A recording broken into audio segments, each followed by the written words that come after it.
The phone had been ringing for over a minute. Sandra stared at it in her hand, her heart dropping straight through the floor of her chest.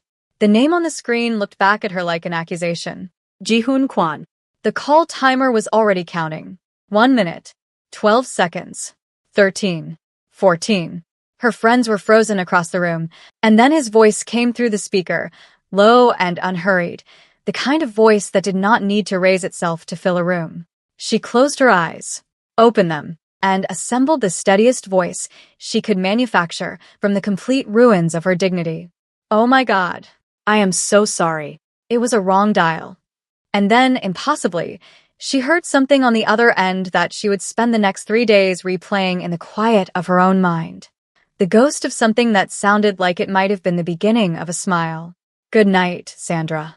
He knew it was her. He had known from the very first second. The call ended, and she stood there in her own living room in silk pajamas holding a phone that had just detonated her entire life, surrounded by 3 women who were about to receive the most articulate piece of her mind she had ever assembled, knowing fully well what they had just done. Welcome to Afro-Korean Love Stories. On today's episode, I'm bringing you romance, love, mistakes, and jealousy, friendships like no other, and inseparable bonds. If you're just joining us for the first time, hit that like button, subscribe, sit back, and allow me draw you into this amazing story. Tell me in the comments which city you're watching from. I'd really love to know. Now, let's get back to this amazing story. Sandra John did not chase men. This was not a rule she had written down anywhere or announced to anyone. It was simply who she was. She had built her events consultancy from a single laptop and a borrowed desk into one of the most sought-after luxury event planning businesses in the city. She had done that by being the woman who moved toward what she wanted with strategy, patience, and complete composure.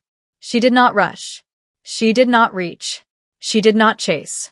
Which was why what was happening to her every single time Ji-hoon Kwon walked into a room was deeply inconvenient. She had seen him first at an industry mixer 8 months ago. He had walked in with 2 associates flanking him, not bodyguards exactly, more like the kind of people who exist to manage the distance between a man like that and everyone else in the room. He was tall, sharp-jawed, dressed in a charcoal suit that had clearly never met a rack in its life. He had looked around the room once, the way powerful people do, not searching for anyone specific, just cataloging, and his eyes had passed over her and moved on, and she had felt the absence of his attention like something had been briefly switched on and then switched off again. She had turned to Seo-yeon beside her and said absolutely nothing because there was nothing to say that would not have sounded completely ridiculous coming out of her mouth. She had gone home that night and told herself it was nothing. An attractive man in a room. The city was full of them. But then she had found out who he was. Ji-hoon Kwon, 34. Korean-born, city-raised. The legitimate face of his name was a portfolio of high-end hospitality investments, 3 luxury hotel properties, 2 restaurant groups, and a private events venue that was the most coveted space in the city for anyone who could afford to be discerning about where they held their gatherings. He was the kind of man whose name appeared in business coverage rather than gossip columns, which somehow made him more interesting than the men who courted attention. What existed beneath the legitimate face of his name was the kind of thing that moved through certain conversations in lowered voices. Nothing proven, nothing prosecuted, just the quiet understanding that a man did not accumulate that kind of weight at 34 through hotel margins alone. Amara had filed that information somewhere in the back of her mind where it sat quietly and watched her continue to think about him far more than was sensible. The problem was that their worlds kept grazing each other at the edges. The luxury event space in this city was not large. The same venues, the same vendors, the same industry gatherings. She encountered him 4 more times over the following months, and each time the geometry of whatever room they were in seemed to quietly rearrange itself around wherever he was standing. She had mentioned him to her girls once. Once had turned into every girl's night for the next 6 months. "You have described the way he holds a glass of water on 3 separate occasions," Amara had told her at their last gathering, not unkindly, but with the precision of someone who had been keeping count. "I was making a point about his composure," Sandra had said. "You were in love with his hand," Maya had said from across the couch, not even looking up from her phone. Seo-yeon had simply looked at her over the rim of her glass with the quiet devastation of someone watching a friend refuse to admit something the entire room could already see written clearly across her face. Sandra had changed the subject. But then the business card had happened. It was a Tuesday. A venue walkthrough for a corporate anniversary event Sandra had been commissioned to produce. The client had specifically requested Quan Hospitality's flagship property, a stunning glass and steel space on the 14th floor of one of the city's newer towers, and Sandra had arrived early the way she always did, heels sharp against the marble lobby floor, portfolio under her arm, already running the event layout through her mind. She had not expected him to be there. He was standing near the floor-to-ceiling windows with his venue manager, speaking quietly, one hand in his pocket, the other holding a document he was reviewing with a kind of focused attention that made everything around him feel secondary. He had looked up when she walked in, and this time his eyes did not move on. They stayed. The venue manager had made introductions, and Sandra had extended her hand and shaken his, and said something professionally competent that she could not recall afterward, because the entire exchange had been happening on the surface, while something else entirely was happening underneath it. He had listened to her outline the event requirements with complete attention. He had asked 2 questions that told her he had actually heard every word. And at the end of the walkthrough, he had reached into his jacket and held out a card. "In case anything comes up with the space," he had said, "contact me directly." She had taken the card. She had thanked him. She had walked to her car, sat down, looked at his number printed in clean, simple type, and then she had called Amara from the parking lot before she had even started the engine. That had been the same week as the sleepover. The same week her friends had decided that if Sandra would not take matters into her own hands, then they would simply have to take them into theirs. The sleepover had been Amara's idea. This was important context because Amara's ideas always arrived dressed as something innocent and revealed their true nature only after it was too late to object. She had suggested it the morning after the parking lot phone call, texting the group chat with the kind of energy that should have been a warning sign. Girls' night. Sandra's place. Friday. No excuses. Bring snacks and your feelings. Maya had responded with 3 flag emojis representing Canada, Nigeria, and Korea in that order, which was their shorthand for unanimous agreement. Seo-yeon had sent a single thumbs up, which from her was the emotional equivalent of a standing ovation. Sandra had said yes because she always said yes to her girls, and because she genuinely needed the company. The business card was sitting on her bedside table, and she had looked at it every morning and every night since Tuesday, without doing a single thing about it. By Friday evening, her living room had been converted into the specific kind of chaos that only 4 women who love each other completely are capable of producing. There were blankets pulled from every corner of the apartment. There were 3 different snack situations happening simultaneously on the coffee table. Seo-yeon had brought the kind of Korean street food she always brought, tteokbokki in a container that was still warm, honey butter chips, and a box of those small rice cakes that Sandra had developed an embarrassing attachment to over the years.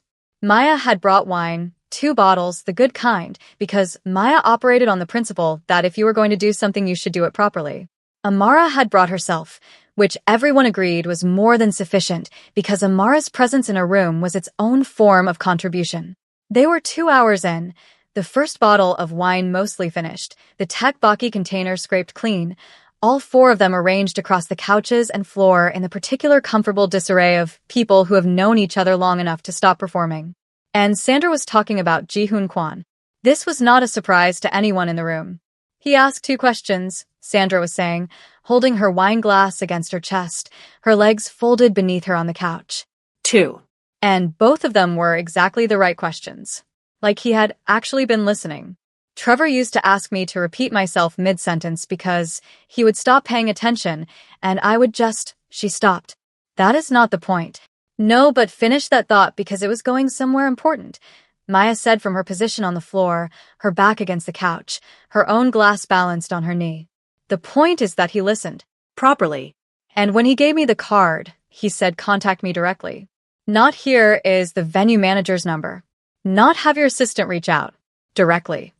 He said your name, Seo-yeon said quietly from her corner of the couch. Everyone looked at her. At the end, before you left, he said your name. She paused. I noticed. Sandra opened her mouth and closed it again. She noticed, Amara said, pointing at Seo-yeon with a full weight of vindication. Even she noticed, and she was not even there.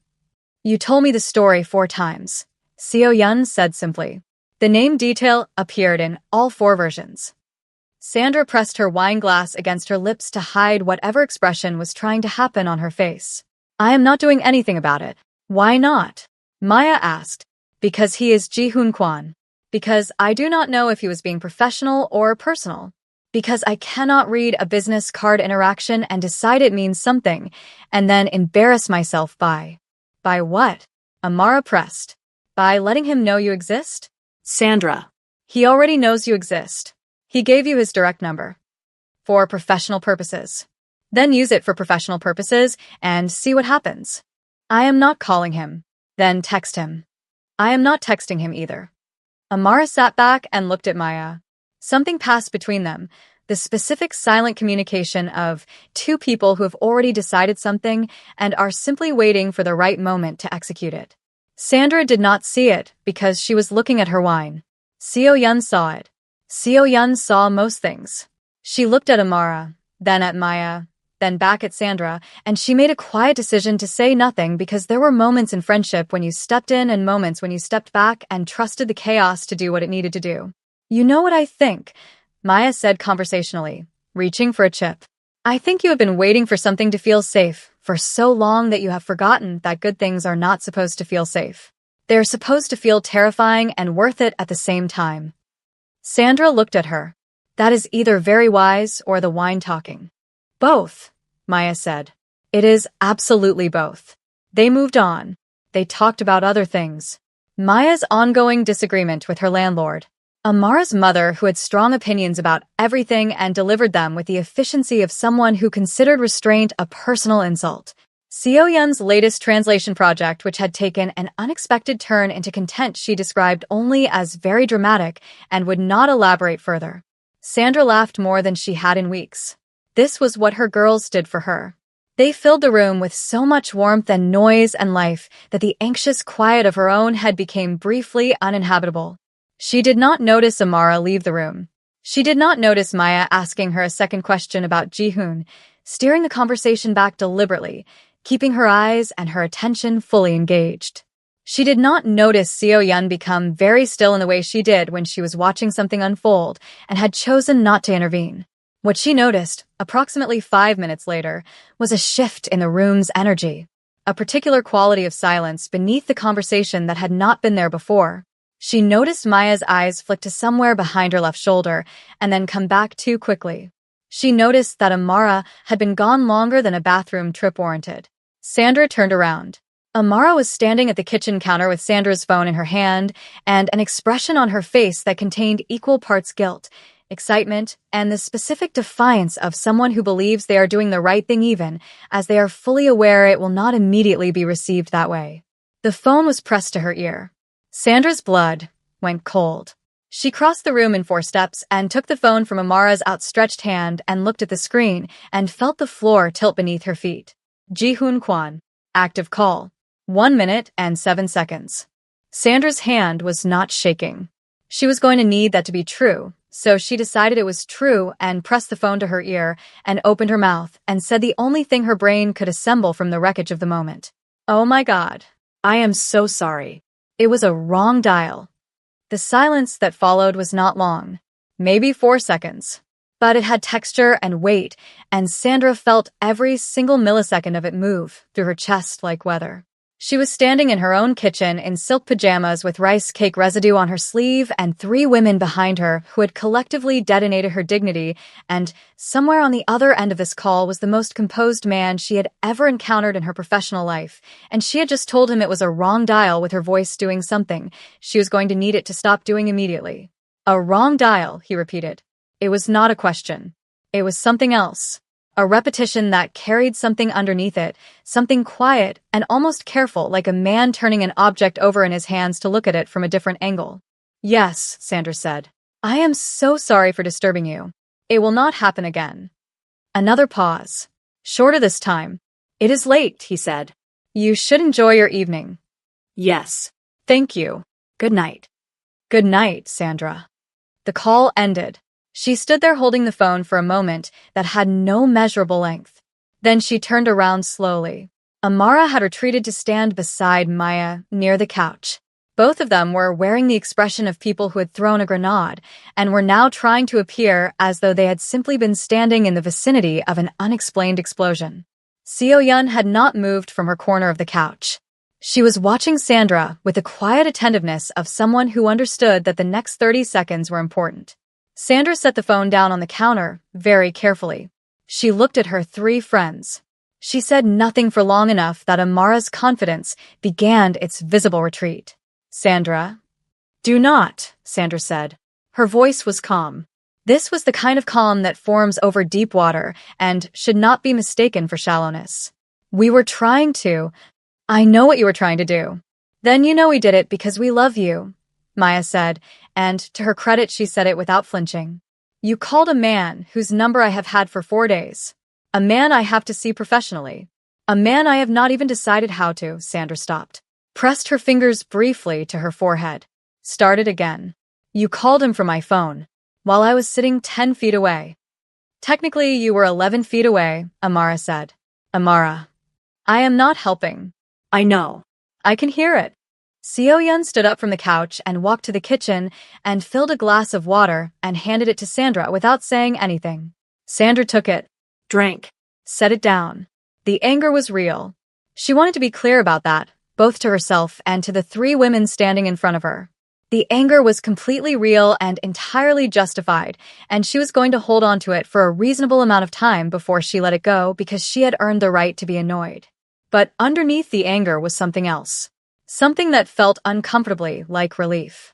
Because the truth that Sandra had not been saying out loud across 6 months of girls' nights and parking lot phone calls and bedside table business cards was this. She did not know how to start. She had looked at that card every morning and every night, and she had wanted to reach out, and she had not known how to do it in a way that felt honest without feeling exposed, and she had been stuck in that gap between wanting and doing for so long that it had started to feel like a permanent address. And now the call had happened. It was out of her hands and also entirely out of her control, and Ji-hoon Kwon had heard her voice and said her name, and she had not died from it. She had not embarrassed herself beyond recovery. She had said it was a wrong dial, and he had told her to enjoy her evening and said goodnight with her name attached to it like it was something he had been keeping somewhere accessible. Good night, Sandra. Not good night. Not take care. Not a professional closing that maintained appropriate distance. Her name, specifically. Sandra picked up her wine glass from the counter and walked back to the couch and sat down. Her friends watched her with a cautious energy of people who were not yet sure if the storm had passed or simply moved. "He said my name," Sandra said finally, looking at the middle distance. Nobody spoke. At the end, he said goodnight, and then he said my name. Still nobody spoke. They had all been friends long enough to know that this was a moment that belonged to Sandra, and the only appropriate response was to hold it carefully with her. "He knew it was me," she said. "From the beginning. He knew the whole time, and he stayed on the call for over a minute, and when I apologized, he told me to enjoy my evening." She paused. "Who does that?" "A man who picked up because he wanted to hear your voice," Seo-yun said quietly from beside her. Sandra turned to look at her. Seo-yun met her gaze steadily. He could have ended the call at any point. He did not end it. He waited. And when you gave him the exit, he took it gracefully, because he is not the kind of man who makes a woman feel cornered. She paused. "That is not professional courtesy, Sandra. That is something else." The room was very quiet. Amara sat down on Sandra's other side and leaned her head against her shoulder in the wordless apology that was more effective than any speech. Sandra let her. Maya refilled all 4 glasses without being asked. Seo-yun tucked her feet beneath her and picked up her own glass, and they sat there together in the comfortable wreckage of the evening, the city moving quietly outside the windows, for women in various states of silk pajamas holding the particular warmth of a friendship that could survive anything including catastrophic interference in a person's romantic life. "If either of you ever touch my phone again," Sandra said conversationally, "I will not be responsible for what Amara does to you. Say the word," Amara said immediately into her shoulder. "Either of them. Any word." Maya raised her glass. "Completely fair." Seo-yun smiled into her drink. Sandra shook her head, but something in her chest had loosened. Something that had been sitting tight and coiled for months had unclenched just slightly, enough to let air in, enough to feel like the beginning of something rather than the continuation of a standstill. She looked at the phone sitting on the counter across the room. Good night, Sandra. She was not going to sleep well tonight, and she already knew it. But for the first time in 6 months, the reason she would not sleep had nothing to do with uncertainty. It had to do with possibility. And possibility, Sandra was remembering, felt like this. Like standing at the edge of something you could not fully see, but wanted to step toward anyway. She would deal with the morning when it came. For now she had her girls, and what was left of the second bottle of wine, and the specific quiet joy of something having already begun without her permission. The following week arrived with a particular efficiency of things that are both dreaded and anticipated. Monday passed without incident. Sandra worked. She did not text him. Tuesday passed. She revised the event proposal for the Kwan hospitality venue. She did not text him. Wednesday morning, her phone buzzed with an email from his venue manager about a timeline query on the event setup.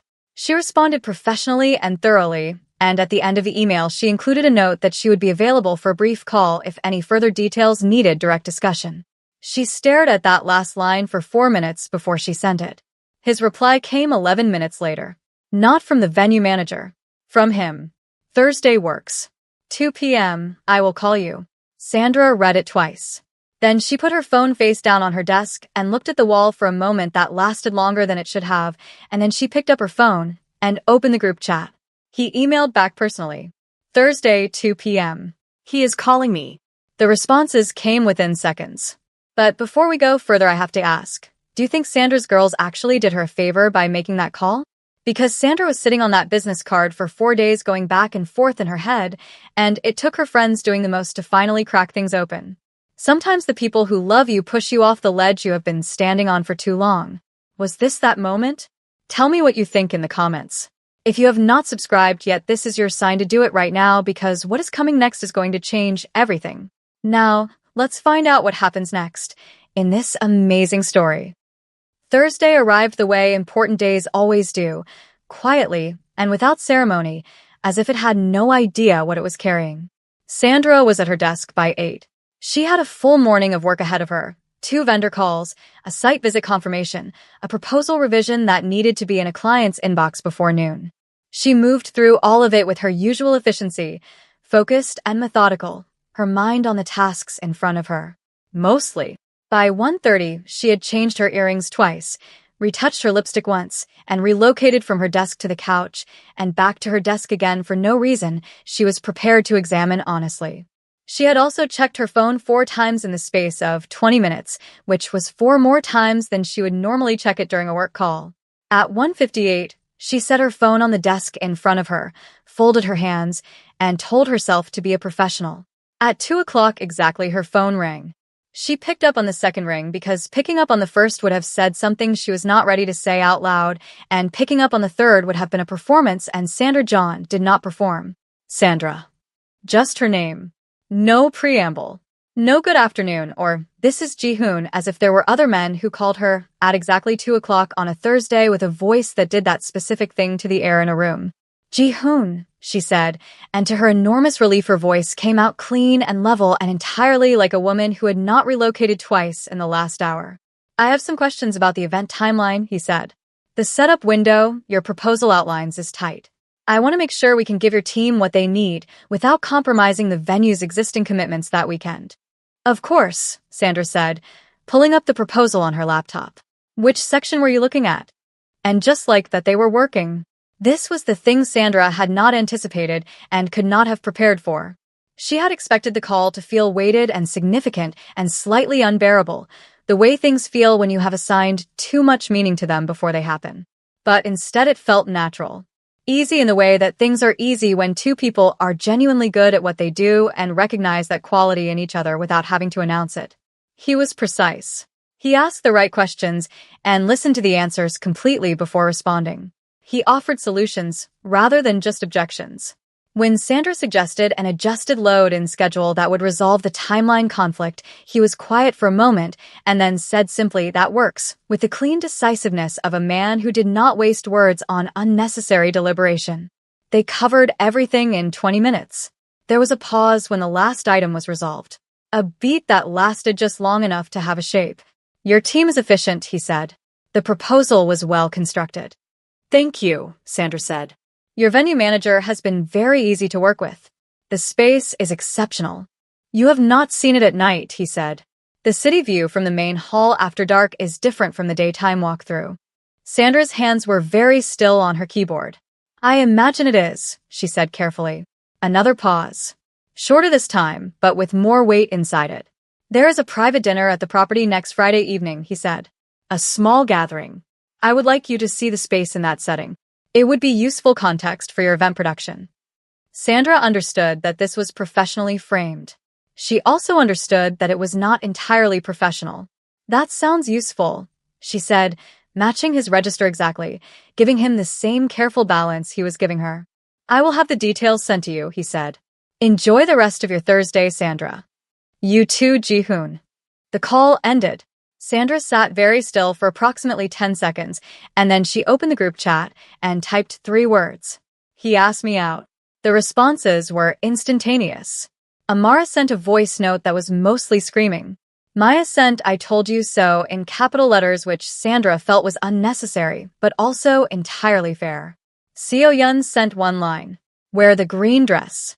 The Kwan Hospitality flagship property at night was exactly what Ji-hoon had said it was. Sandra stepped out of the elevator into the main hall on Friday evening and stopped moving for a moment because the city spread out beyond the floor-to-ceiling windows in a way that made everything feel simultaneously vast and intimate. The lights of 1,000 buildings reflected against the dark sky, and the hall itself was lit warmly, small gatherings of people in quiet conversation, the kind of event where everything was expensive and nothing announced itself. She was wearing the green dress. A member of staff guided her through the room, and she moved with the composure she had built over years of working in spaces exactly like this one, present and poised, reading the room the way she always did, noticing the details that told her how an event was running beneath its surface. She saw Ji-hoon before he saw her. He was standing near the far end of the room in a dark suit, speaking to 2 men whose body language told her they were associates rather than friends.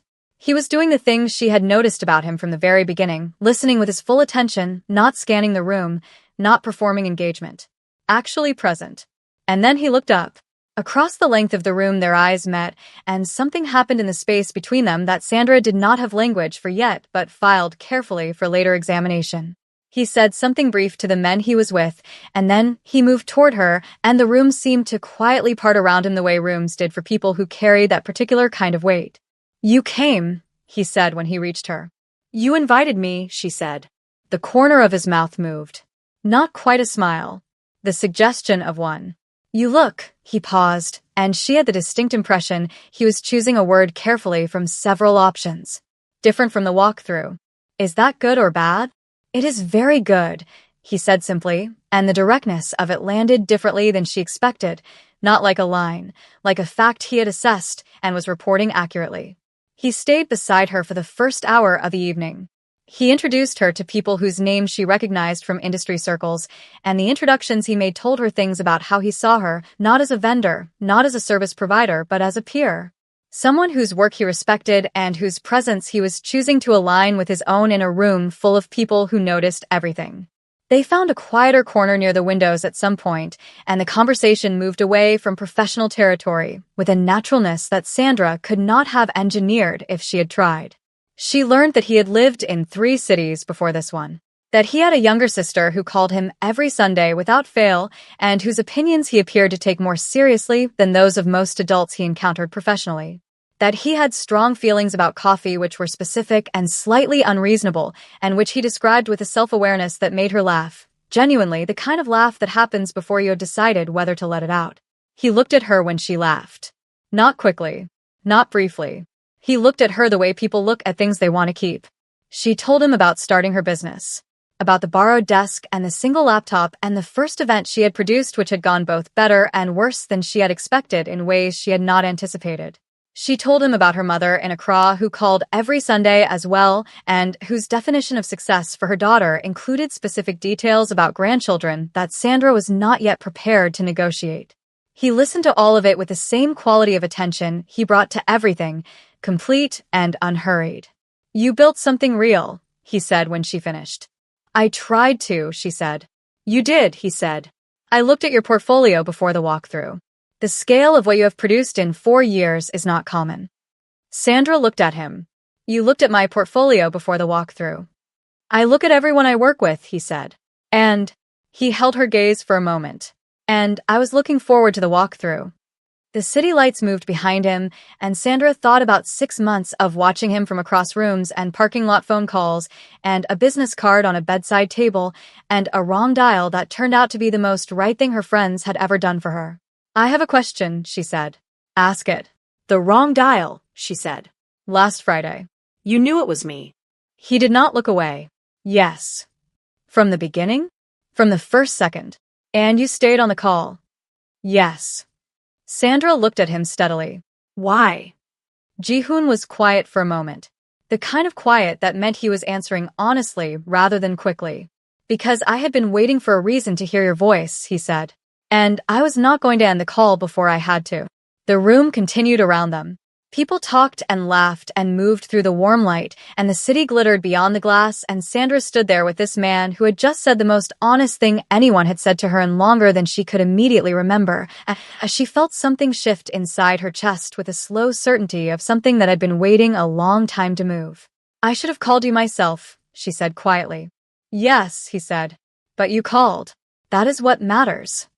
They did not notice her at first.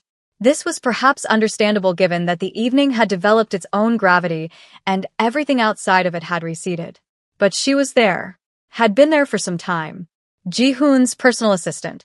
Her name was Yuna, and she was Korean, impeccably dressed, efficient in the way that sharp things are efficient, and she had been watching the corner by the windows with an expression that she was almost managing to keep neutral. Almost. Sandra noticed her during a brief moment when Ji-hoon turned to acknowledge a passing guest.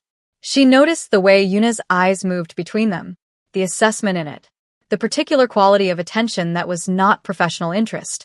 Sandra had seen that look before, not directed at her, but she recognized it. She filed it quietly and said nothing.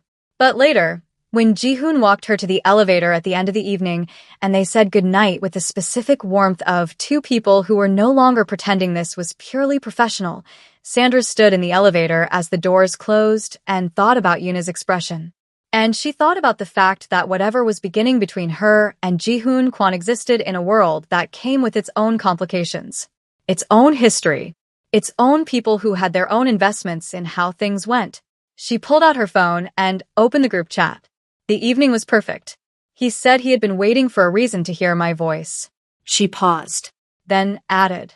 Also, his assistant was watching us the whole night. Something is off about her. I cannot explain it yet.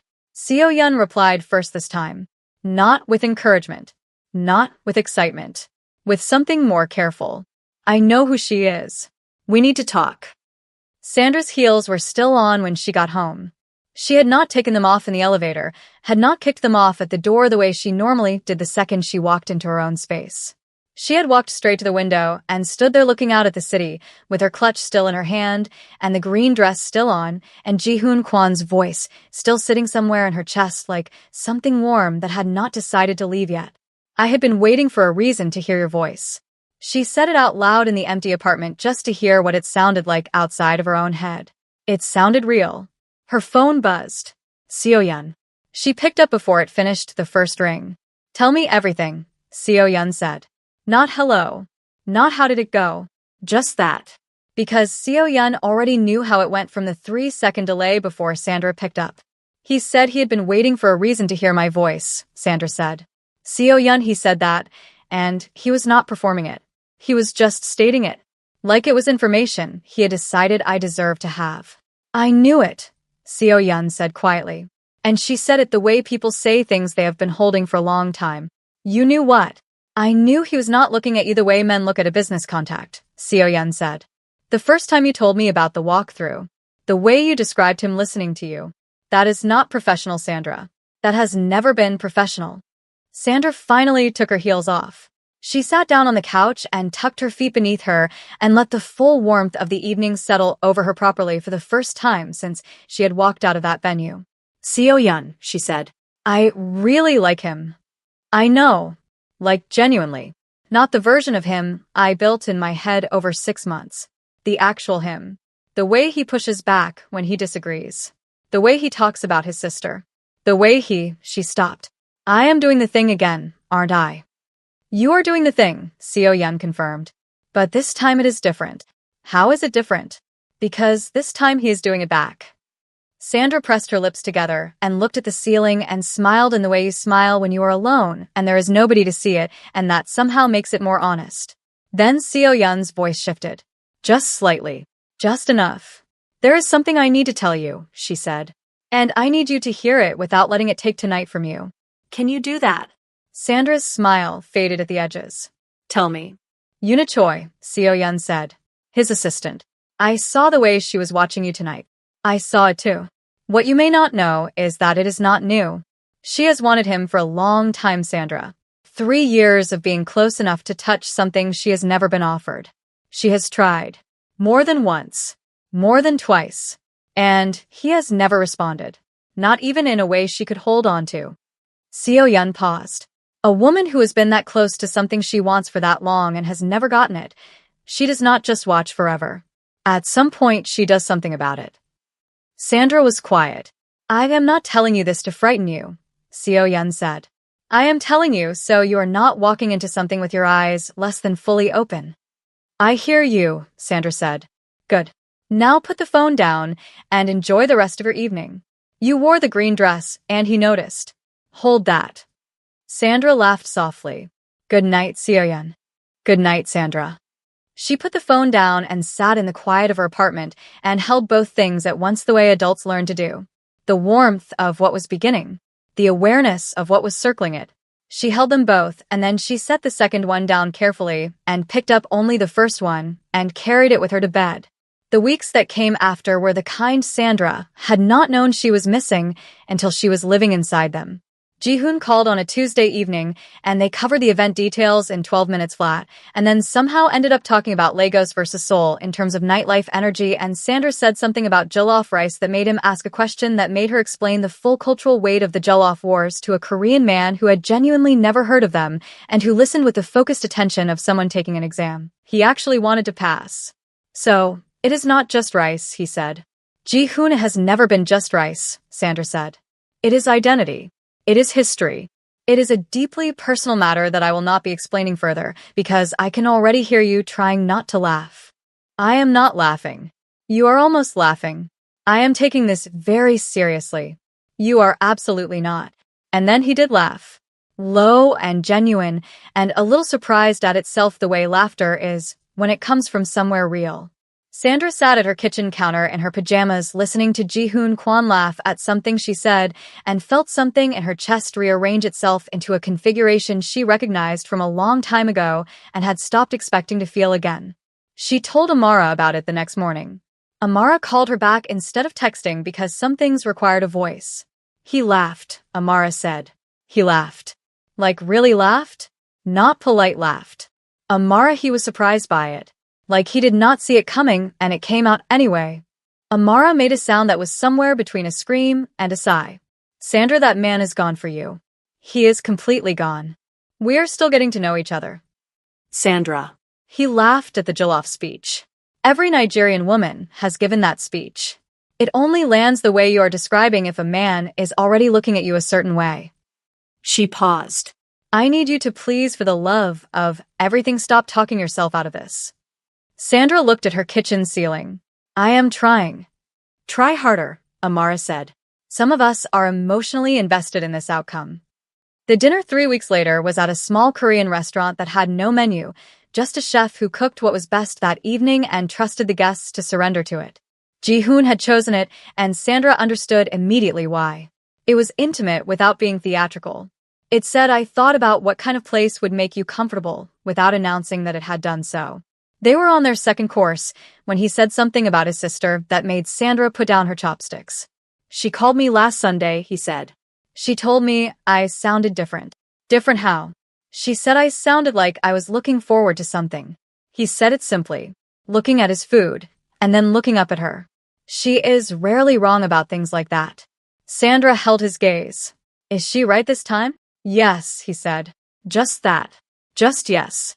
No performance around it. Sandra picked her chopsticks back up and looked at her plate and took a breath that she hoped was not as visible as it felt. I told my girls about you, she said. All of them. Every single detail. Multiple times. Across 6 months before you even knew I existed. He was quiet for a moment. I knew you existed. She looked up. From the mixer 8 months ago, he said. You were talking to someone near the window, and you said something that made the person you were talking to completely change their posture. I noticed that. I noticed what people do to the rooms they are in. He paused. You changed the room. Sandra felt warmth move through her from somewhere deep. You never said anything. I was waiting for the right moment, he said. And then your friends created one. She laughed. He smiled. And in the warm light of that small restaurant with the city moving quietly outside, Sandra thought that this exact feeling was what 6 months of waiting had actually been for. She did not see Yuna coming. That was the thing she would think about afterward. Not that she had been careless. Not that she had ignored the warnings. She had held Seo Yun's words carefully and stayed aware the way she had promised herself she would. But Yuna was patient in the way that only people with a specific kind of hunger are patient, and Sandra had been warm and distracted, and in the early stages of something that made the edges of her attention softer than usual. It started small. A comment from a mutual industry contact at a networking event. Casual. Almost throwaway. I heard Ji-hoon is in town more consistently these days. Is that connected to the Kwan hospitality event you're producing? Partly, Sandra said. The woman nodded with the expression of someone deciding whether to say the next thing. Just be careful with that one. He has a type. He is charming until he is not. There was a situation in Monaco 2 years ago that a lot of people in certain circles know about. She smiled apologetically. I am sure it is nothing. I just would hate to see you caught off guard. She moved on before Sandra could ask anything further. Sandra stood with a glass of wine she was no longer tasting and felt the warmth of the last 3 weeks develop a hairline crack right down the center. She did not go home and spiral. She was not built that way. But she went home, and she sat with it, and she thought about the unknown number text she had received weeks earlier that she had dismissed, and she thought about Yuna's hand on Ji-hoon's shoulder, and she thought about Seo Yun saying some things need to be handled completely, and she felt the hairline crack widen just enough to let cold air through. She called Seo Yun. Monaco, she said when Seo Yun picked up. 2 years ago. What do you know? Seo Yun was quiet for 3 seconds, which told Sandra she knew something. Tell me, Sandra said. There was a woman, Seo Yun said carefully. A business associate. There were photographs. Nothing explicit, but the kind of photographs that suggest proximity. It was during a period when Ji-hoon was navigating a particularly difficult situation within his organization. The context around those photographs was complicated, and the people who know him well understood the context. She paused. The people who did not know him well used it as a story. And Yuna? Silence. Seo Yun. Yuna was the one who made sure certain people saw those photographs, Seo Yun said quietly. 2 years ago, she used them to end a relationship he was in at the time. Sandra, I only found this out recently. I did not know the full extent of what she was capable of until she did it again, Sandra said. Yes. Sandra sat in her living room and breathed carefully through something that wanted to become panic and refused to let it. Okay, she said. Sandra. I am okay, Sandra said. I just need to think. She ended the call and sat in the silence of her apartment and made a decision that took less time than she expected. Because the decision was actually simple when she stripped everything else away from it. She could let a woman who had spent 3 years trying to take something that was never hers succeed by doing nothing. Or she could do what Sandra John had always done when something mattered enough. She could go get the truth herself. She called Ji-hoon. He picked up on the second ring. I need to see you, she said. Tonight, if possible. Not dinner. Just, I need to talk to you. He heard something in her voice. She knew he heard it because there was a half-second pause that would not have been there otherwise. I will come to you, he said. 1 hour. He arrived in 53 minutes. Sandra opened the door, and he was standing there in a dark jacket, no tie, looking like a man who had left wherever he was the moment she called and had not stopped to perform composure on the way over. He looked at her face, and she watched him read it the way he read everything, completely and without rushing. Come in, she said. They sat in her living room. No drinks. No preamble. Sandra had decided on the drive that she was not going to be anything other than direct because she had not built everything she had built by being afraid of honest conversations. Tell me about Monaco, she said. Something moved across his face. Not guilt. Not the performance of innocence either.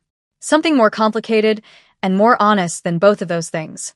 Who told you? He asked. Does it matter? He looked at her for a long moment. No, he said. It does not matter.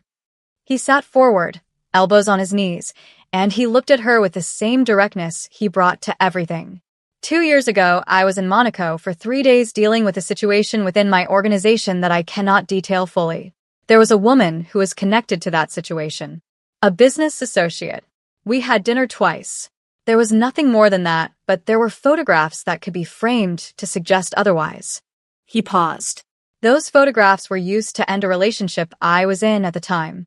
The woman I was with saw them and believed what she was meant to believe, and left before I could explain the context. Who used them? Sandra asked, even though she already knew. Ji-hoon held her gaze. Someone who thought that what I had with someone else was an obstacle to be removed. Yuna. He did not look away. Yes. Sandra breathed. And you kept her on as your assistant. Because removing her completely would have created a different set of problems within my organization, he said. And because I believed I could manage the situation. I underestimated her patience. He paused. I will not make that mistake again. Ji-hoon, Sandra said carefully. I need you to understand something. I am not the woman from 2 years ago. I do not disappear because someone puts a story in front of me. But I need to know that you are not going to ask me to navigate something like this indefinitely. Because I will not do that. I know, he said. Do you? He reached across and took her hand. Not dramatically. Just took it the way he did everything, with the quiet certainty of a man who had decided something and was not performing the decision. I am going to handle it, he said. Properly this time. Completely. What she did 2 years ago cost me something real, and I let it go because I told myself it was manageable. What she is doing now is different because now it involves you. And I do not manage things that involve you, Sandra. I end them. She looked at his hand over hers. She looked at his face. Okay, she said. Okay. I believe you, she said. And I am not going anywhere. Something in his eyes shifted. That same quality she had noticed at the dinner, the look of a man seeing something he wants to keep. But quieter now. More certain. I do not deserve the patience you are giving me, he said. No, Sandra said. But you are going to earn it. He almost smiled. Tell me how. Start by being honest with me every time. About everything. Even when it is complicated. Done. And get rid of Yuna. Already in motion. Sandra nodded. And then because the evening had been heavy and she needed to come back to herself, she said, also you owe me dinner. A proper one. Not a crisis management meeting in my living room. He did smile then. Fully. And it was the first time she had seen it without any restraint around it, and it was worth every single second of the 6 months she had spent watching him from across rooms. Saturday, he said. Saturday, she agreed. Yuna found out on a Thursday. She was called into a meeting with Ji-hoon and 2 senior members of his organization and told quietly and without ceremony that her role was being restructured. That her access to his personal schedule, his private correspondence, and his direct line was being removed effective immediately. That she would be reassigned to a different division with a title that was technically a lateral move and was in every practical sense a removal. She sat through the entire meeting with her back straight and her face composed, and she said the right professional things and she nodded at the right moments, and she did not give any of the 3 men in that room the satisfaction of seeing anything underneath the surface. She held it together all the way through the building and into the elevator and through the lobby. She got to her car and sat down and closed the door. And then she sat there in the quiet of her own car and felt the full weight of 3 years pressed down on her all at once. 3 years of being close enough, of knowing his schedule better than he knew it himself, of understanding how he took his coffee and which calls he dreaded and what made him laugh when he thought nobody was paying attention. 3 years of being indispensable and invisible at the same time, of wanting something so badly that she had stopped being able to see clearly around it. She had told herself it was strategy. That what she was doing was simply removing obstacles. That if she could just clear the path, he would eventually see what had been right in front of him the whole time. But sitting in that car, she knew the thing she had been refusing to know for a very long time. He had always seen her. He had simply never looked at her the way she needed him to. And no amount of strategy was going to manufacture something that was not there. You could not create in someone what they did not feel. You could only damage what they felt for someone else, and even that she was learning how to limit. She sat there for a long time. And then she started the car and drove away. She did not look back at the building. Sandra told her girls on Friday night. Not a sleepover this time. A dinner. A real one. A restaurant Amara had been trying to get them to for 3 months, and they were on their second round of drinks when Sandra put down her glass and said, "Okay, I need to tell you everything." So she told them. She told them about Monaco and the photographs and Seo Yun's phone call and Ji-hoon arriving at her door in 53 minutes and what he said and what she said and the moment he took her hand. By the time she finished, Amara was leaning so far forward across the table that she was basically horizontal. "He came in 53 minutes, Amara said.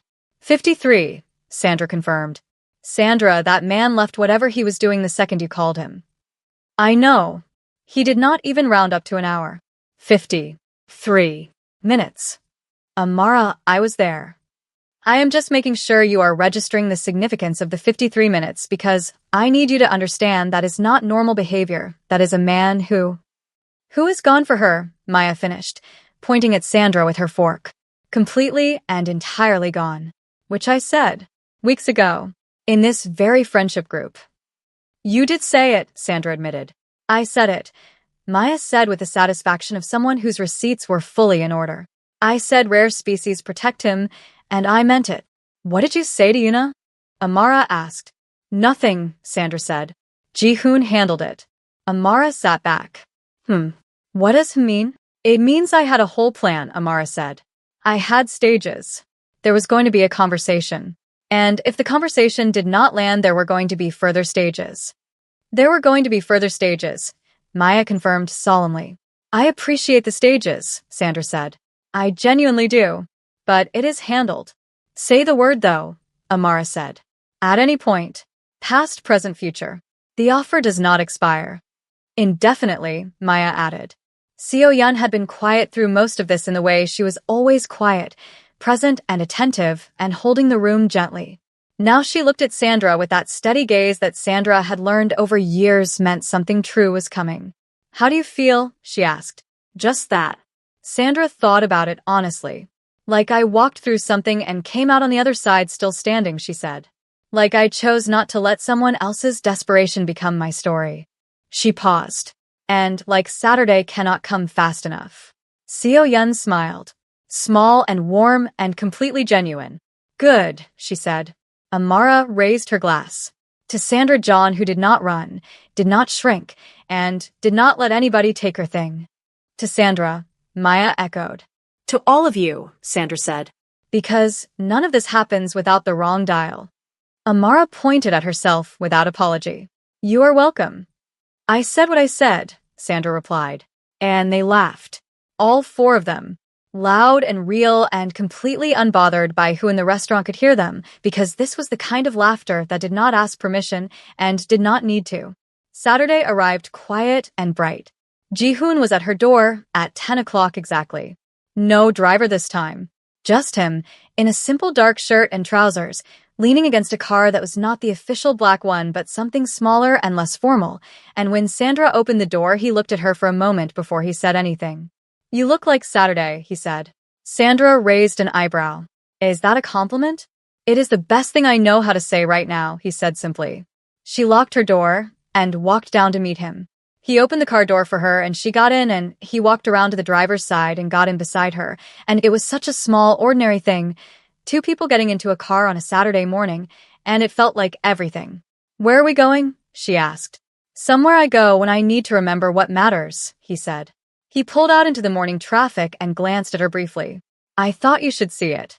Sandra looked at the city moving past the windows and thought about 8 months ago at a mixer where his eyes had passed over her, and she had felt the absence of his attention like something switched off. She thought about a business card on a bedside table. She thought about a phone ringing for over a minute in a living room full of silk pajamas and spilled feelings. She thought about 53 minutes. Ji-hoon, she said.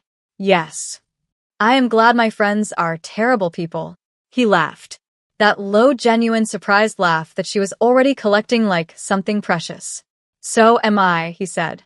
The city opened up around them, and Sandra leaned back in her seat and let herself be completely present in the simple, extraordinary fact of where she was and who she was next to and how she had gotten here. She did not know everything that was coming. She knew his world was complicated, and that complicated worlds did not simplify themselves just because something good was growing inside them. She knew there would be more to navigate and more to learn, and more moments that would ask her to decide who she was and what she was willing to stand in. But she also knew this. She had waited 6 months, watching a man from across rooms telling herself she did not know how to begin.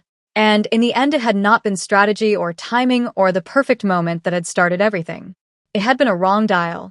And sometimes the most right things in your life arrive disguised as mistakes made by the people who love you most. And that is where I am going to leave you today. Sandra John walked into this story not knowing how to take the first step and ended up being pushed off the ledge by 3 women who loved her too much to watch her stand still any longer.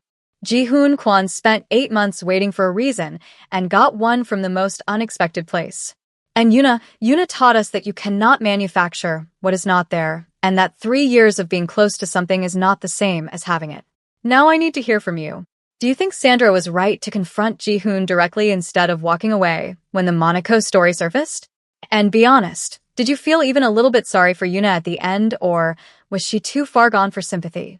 Drop your thoughts in the comments because this conversation needs to happen. If this story held you from the wrong dial all the way to Saturday morning, then you already know what to do. Hit that like button, subscribe, and bring someone with you because the next story is already waiting, and it is going to be something else entirely. Thank you for being here. Now go tag the friend who would absolutely have made that call.